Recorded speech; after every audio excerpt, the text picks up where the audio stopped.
జై తెలంగాణ. అందరికీ నమస్కారం. తెలంగాణ జాగృతి జనం బాట కార్యక్రమంలో భాగంగా 5వ రోజు హైదరాబాద్ లో పర్యటన కొనసాగుతా ఉంది.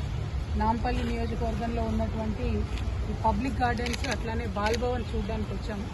మేము కూడా చిన్న ఉన్నప్పుడు బాల్ భవన్కి వెళ్ళి ఆ తర్వాత ఆకాశవాణికి వెళ్ళి అంతా కూడా బాల్యంలో అనేకమైనటువంటి యాక్టివిటీస్ బాల్ భవన్లో చూడడం జరిగింది.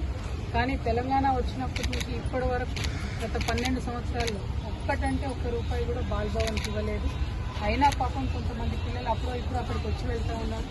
ఆర్టిస్టుల వాళ్ళని ఇంట్రెస్ట్ ఉన్న వాళ్ళు, కొంత చిన్న చిన్న బడ్జెట్ స్కూల్స్లో ఉన్న పిల్లలు రిక్రియేషన్ కోసం ఎంటర్టైన్మెంట్ కోసం వచ్చేది బాల్ భవన్కి. అట్లానే ఎంతో నేర్చుకుంటారు. ఒక చోటికి ట్రావెల్ చేసి అక్కడ ఏమైనా యాక్టివిటీ చేస్తే పిల్లల మైండ్లో జీవితకాలం గుర్తుంటుంది. నేను ఆకాశవాణికి ఒకటేసారి పోయినా నాకు ఇంకా గుర్తుంటుంది. సో అట్లాంటి అంశాలు అంత మంచి బాల్యంలో వచ్చేటటువంటి జ్ఞాపకాలను కూడా లేకుండా ఇవాళ పరిస్థితి కనబడతా ఉంది. ఎప్పుడో 1939లో నిజాం కాలంలో కట్టినటువంటి బ్యూటిఫుల్ బిల్డింగ్ ఉంది, హెరిటేజ్ బిల్డింగ్.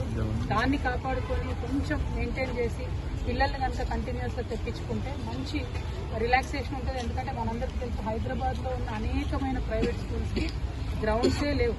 అట్లాంటి వాళ్ళని తీసుకొచ్చి ఆ బాల్ భవన్లో పెట్టుకున్నా కూడా యాక్టివిటీ ఇచ్చినా కూడా మంచి నాలెడ్జ్ ఎన్హాన్స్ అయ్యే పరిస్థితి ఉంటుంది. అదేవిధంగా పబ్లిక్ గార్డెన్, దాని పేరే బాగే ఆమ్, అంటే పబ్లిక్ కోసం ఫ్రీగా కట్టినటువంటి పార్క్.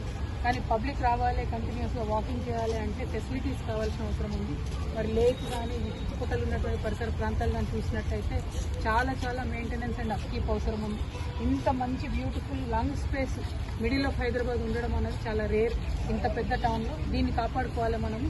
దీనికోసం ప్రభుత్వం ప్రత్యేకంగా దృష్టి పెట్టాలని చెప్పి నేను కోరుతా ఉన్నాను. ప్రత్యేకించి మన కర్మ ఏంటంటే ముఖ్యమంత్రి గారే మన విద్యాశాఖ మంత్రి గారు కాబట్టి ఆయనకు టైం దొరకలేదు. బాల్ భవన్లో 14 మంది ఎంప్లాయీస్ ఉన్నారు తప్పితే, వాళ్ళు కూడా డిప్యూటేషన్ మీద వచ్చిన వాళ్ళు తప్పితే బాల్ భవన్ స్టాఫ్ కాదు. అసలు వేరే ₹1 కూడా బడ్జెట్ 12 ఏళ్ల నుంచి బాల్ భవన్కి ఇవ్వలేదు. ఖచ్చితంగా ఇమీడియట్గా బాల్ భవన్కి బడ్జెట్ ఇవ్వాలని చెప్పి నేను ముఖ్యమంత్రి గారిని డిమాండ్ చేస్తూ ఉన్నాను. వాటి కోసం జాగృతి నిరంతరం పోరాటం చేస్తుంది. అబిద్ భాయ్ లాంటి వాళ్ళు, బాల్ భవన్ స్టాఫ్లో కొంతమంది, వీళ్ళందరూ పబ్లిక్ ఇంట్రెస్ట్లో పనిచేస్తూ ఈ గార్డెన్ని, బాల్ భవన్ని కాపాడాలని చెప్పి కోరారు. దీన్ని మనం ఇట్లానే వదిలేస్తే చాలా స్పేస్ ప్రైవేట్ పార్కింగ్కి ఇచ్చుకుంటా ఉన్నారు. చెత్త పేరుకపోతూ ఉంది.